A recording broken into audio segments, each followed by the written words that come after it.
யாழ்ப்பாண பல்கலைக்கழக சட்டத்துறை மற்றும் இந்தியாவின் பிரசித்தி பெற்ற சுரானா சட்ட நிறுவனம் ஆகியவை இணைந்து நடாத்தும் 3வது யாழ்ப்பாண சர்வதேச சட்ட மாநாடு 2026 இன்று சனிக்கிழமை 24ஆம் தேதி காலை யாழ்ப்பாண பல்கலைக்கழக மருத்துவ பீடத்தின் ஹியூவர் கலையரங்கில் ஆரம்பமானது. இந்நிகழ்வில் வடக்கு மாகாண கௌரவ ஆளுநர் என் வேதநாயகன் அவர்கள் விசேட அதிதியாக கலந்து சிறப்பித்தார்.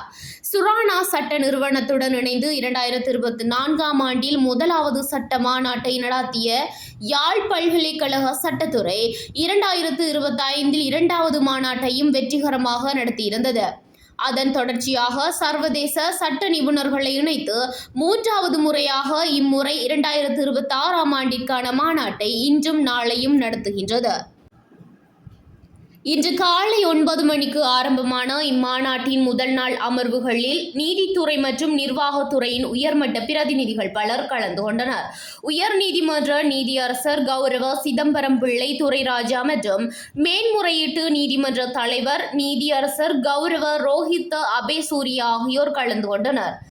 வெளிவிவகார வெளிநாட்டு வேலைவாய்ப்பு மற்றும் சுற்றுலாத்துறை அமைச்சின் மேலதிக செயலாளர் திருமதி சரண்யா ஹசந்தி உருக்கொடவத்தே திசாநாயக்கா மற்றும் யாழ்ப்பாணத்துக்கான இந்திய துணை தூதுவர் ஸ்ரீசாய் முரளி, யாழ்ப்பாண பல்கலைக்கழக துணைவேந்தர் பேராசிரியர் சிறி சட்குணராஜா மற்றும் சட்டத்துறையின் தலைவர் திருமதி கோசலை மதன் இவர்களுடன் சட்டத்துறை சார்ந்த விரிவுரையாளர்கள், சட்டத்தரணிகள், மாணவர்கள் மற்றும் வெளிநாட்டு பிரதிநிதிகள் என பலரும் இதில் பங்கேற்றனர்.